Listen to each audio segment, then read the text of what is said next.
Today we're going to talk about Trump ducking his debate with Kamala Harris and the broader consequences of doing that. And I have two interviews. I speak with Senator Elizabeth Warren about the attacks against Kamala Harris from the right, whether she thinks Joe Biden's Supreme Court reforms will pass, and the dangers of Project 2025. And I interviewed the FTC chair, Lina Khan, about the invaluable work being done to protect consumers. I'm Brian Tyler Cohen, and you're watching No Lie. So we've been ping-ponging back and forth all week about will Donald Trump debate, won't Donald Trump debate, and what's become clear to me is this. Trump has no intention whatsoever of debating Kamala Harris at all, and so his strategy here is to slowly just keep moving the goalpost to the point where the conditions are so unacceptable, so unfair, so tilted in Trump's favor that it would actually outweigh the benefits of doing the debate itself. He had initially claimed that he would definitely, totally do the debate, but that Fox News should also host one. Then he claimed that ABC might be too biased. Then he said that he's involved in litigation with ABC, so he can't do the ABC debate. And then he just said that it's Fox News or nothing. So again, the goalpost shifted every single time that he posted one of his dictates here. But let's be clear, he always had no intention of doing the ABC debate, and this pivot to Fox was always inevitable. Now, in terms of whether Kamala should do it, I'm legitimately torn here because, on one hand, Fox is an outlet that was just forced to pay $787 million for lying on Trump's behalf. So the notion that this outlet then should be allowed to host a debate involving Trump is just kind of a joke. In one of his posts, Trump actually advocated for Brett Baier and Martha MacCallum to be the moderators, but choosing the least bad people does not make them not bad.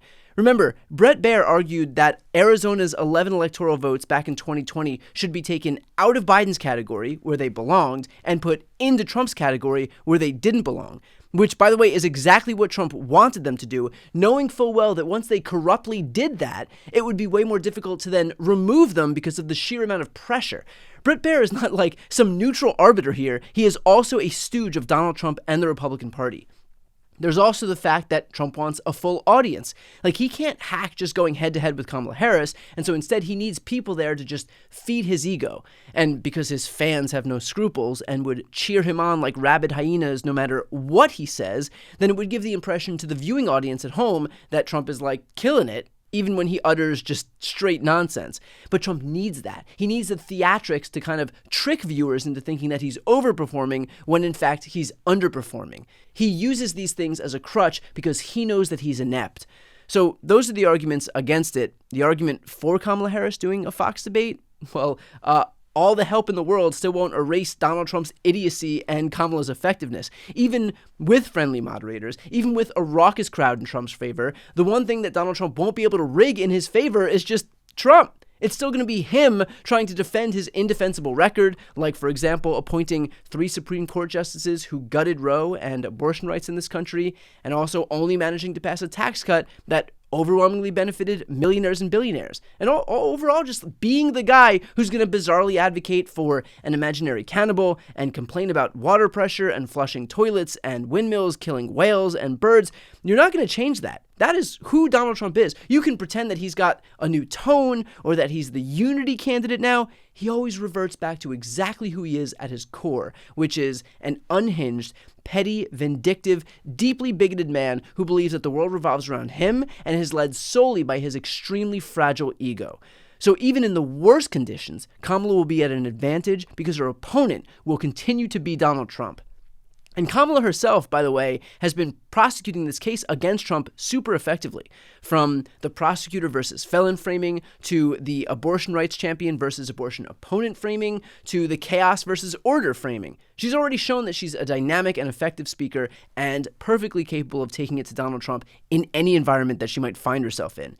So it remains to be seen what happens, but already one thing is clear. Trump has sacrificed the one remaining strength that he had going for him, this idea that he's strong. I mean, let's face it, he's got no legislative chops, no foreign policy expertise, he's a terrible speaker, he's clearly in the throes of cognitive decline. The last inkling of a virtue that he had left was his strongman bona fides. And in one fell swoop now, thanks to this whole debate saga, that's just vanished. And now he looks defeated and small and weak. So even if he somehow finagles his way into a Fox News debate, he's not going to be able to get that back. The emperor has no clothes, and at this point, the whole world can see it.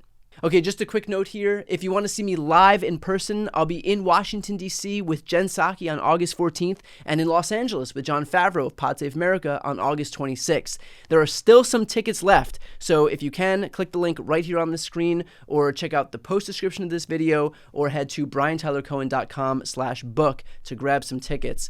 Also, my book, Shameless, is coming out in just over a week now. So if you'd like to support my work, that is the best way to do it. As you know, I never put these episodes behind a paywall. I don't take sponsors or anything like that. But this is the one time that I'll ask for some support. So if you can go to the same link that you can find in the post description, or again, briantylercohen.com/book, I would very much appreciate it. Okay, here are some previews of my interviews with Elizabeth Warren and Lina Khan. So it took all of 5 minutes before Republicans went all in against Kamala Harris, attacking her for the crime of laughing, saying that she's the DEI vice president. You yourself ran for president. You faced a lot of similarly misogynist attacks. What's been your reaction to everything that we've seen from the right? It's like they're trying to play the golden oldies here. They want to they want to play some hits, that are ugly and nasty. And my view is, keep laughing, Kamala,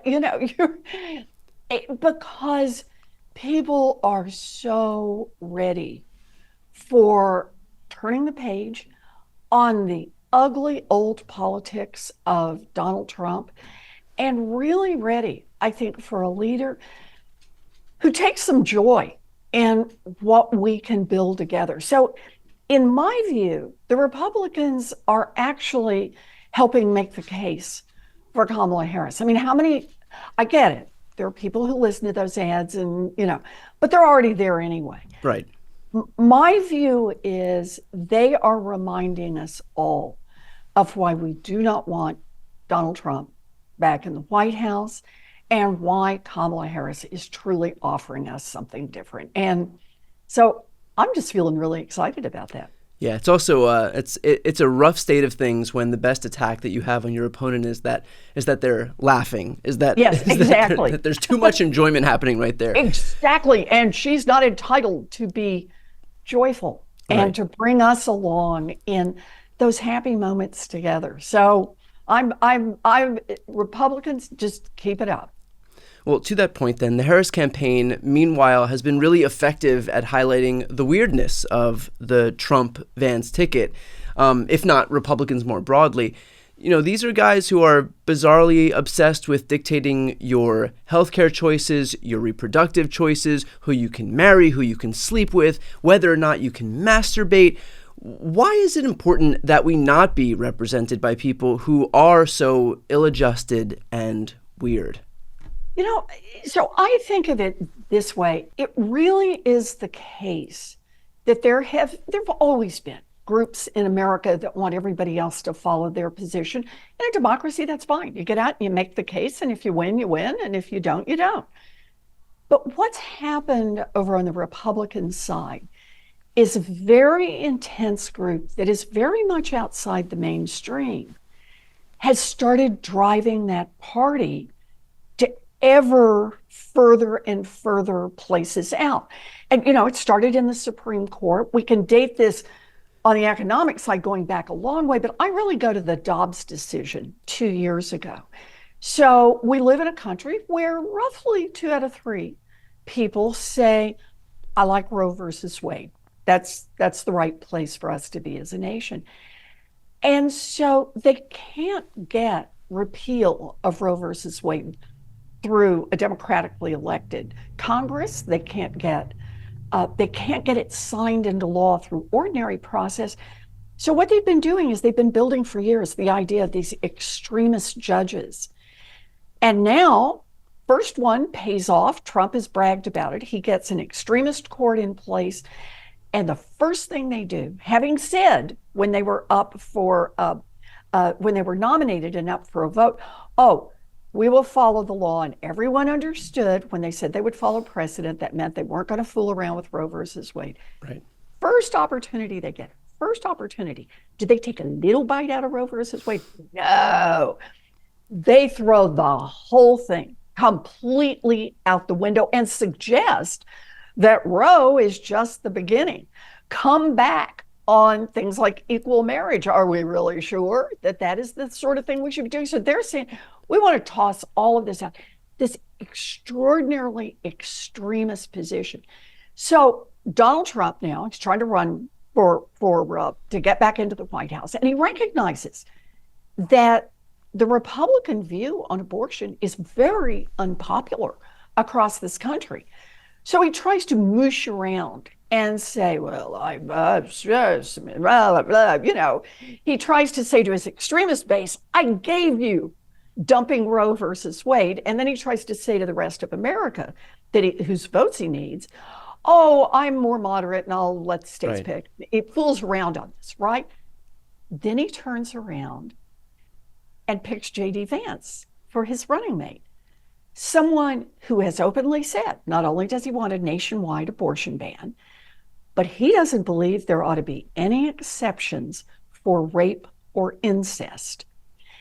And so I think what you're putting your finger on here, Brian, is just, it's like how far out that extreme edge has gone. You know, you need binoculars for this to be able to see how way out of the mainstream they have become. And so our job in the next 98 days is to make sure that everybody understands that what is on the ballot is abortion, it's access to IVF, it may be contraception, same-sex marriage, this whole panoply of interrelated rights of privacy and independence that people believe they should have, that is what Donald Trump and J.D. Vance want, and their extremists want to take away. And this is what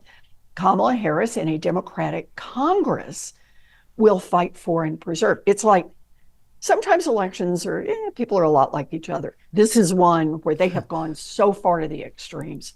I don't think we've ever seen an election like this.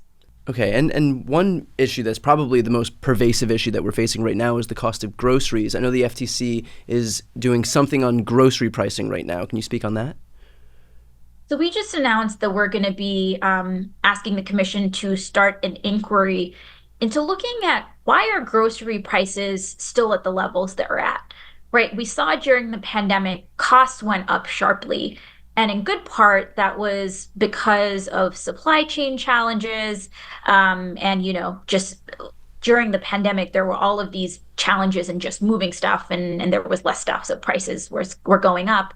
A lot of those disruptions have actually eased, but we see that prices are still elevated. We also see that profits are still pretty high at some of these grocers. And so we are trying to understand why is that.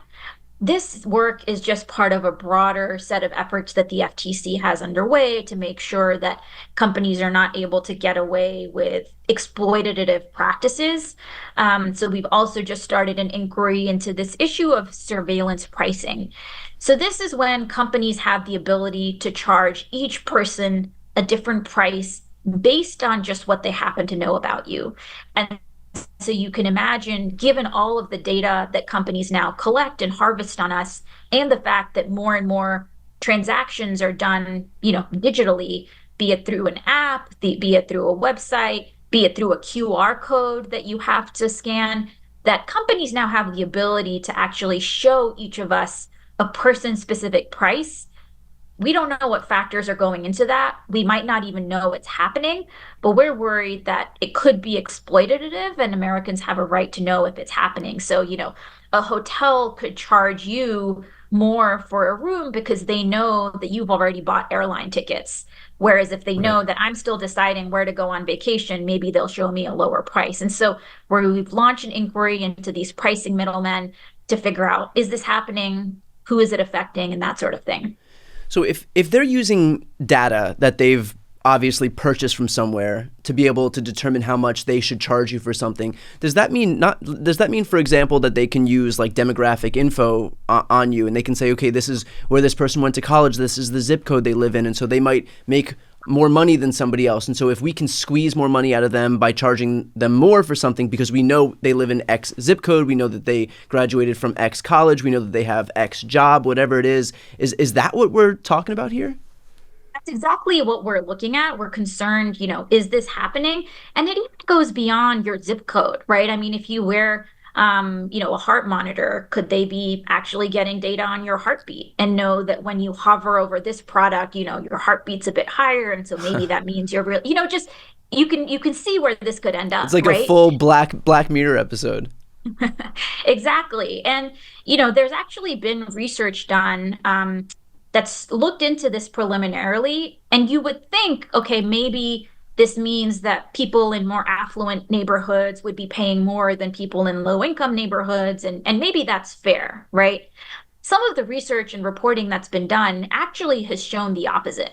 So a decade ago, there was this investigation into Staples.com, and these reporters found that Staples.com was showing different prices based on people's zip code, and specifically based on whether there was brick and mortar competition for Staples in that zip code.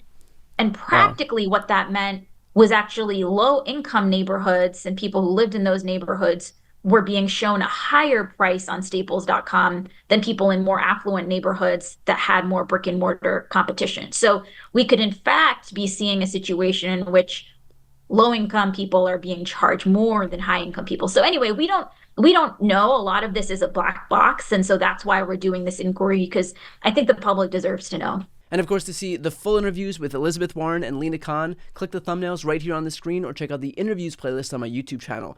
You can also click the link on this screen to listen to the audio version of this episode, and of course, to see more of my content, the subscribe button's on the screen as well.